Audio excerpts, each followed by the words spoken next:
miresaka volontsika mahantra malagasy tsampo ny vola miditra any amin'ny any ny fanontaniana valianao mivantana mihitsy de hoe vitanao ve ny mitondra vahaolana mikasika ny zavatra mahavaivay ny malagasy de ny herinaratra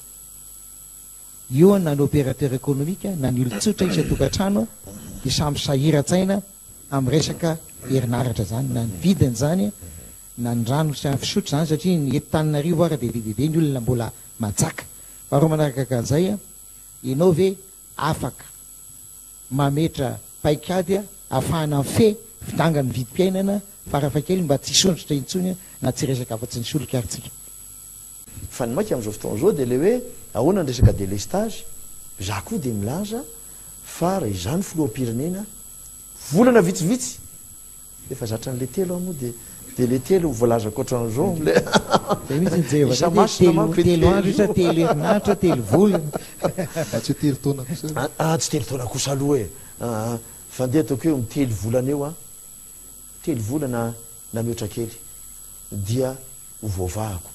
resaka délestage manerana anao ny olona am'izao fotoana zao era vaovao a telo na enim-bolana ary farafatarany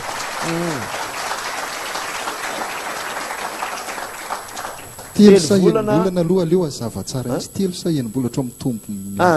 zao le izy e tsy mitovy ny amana an'le izy a amin'ny faritra maso samihafa raha ny eto Antananarivo zao dia mila any amin'ny enim-bolana any hoany le izy satria ngeny zavatra ilaina eto Antananarivo a tsy kely farafakely ny ilaina am'izao fotoana zao a mila any amin'ny 30 mégawatt any zany zay zany ny farafakeliny a zay ilaina am'izao fotoana izao ny fitaovana zay ilaina am'izany a tsy tonga de azonao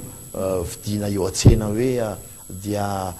vidiko tya na de misy azany vola de dia atsangako tya de rapitso de mitsangana fa mbola mila alaminy zany zavatra zany a mila anoany amin'ny enim-bolana any zany fa lainy mifaritra hafa kosa zay kely noho izay a de milaza ako a fa raha ao anatin'ny telo volana dia ho vitako ny anao an'izany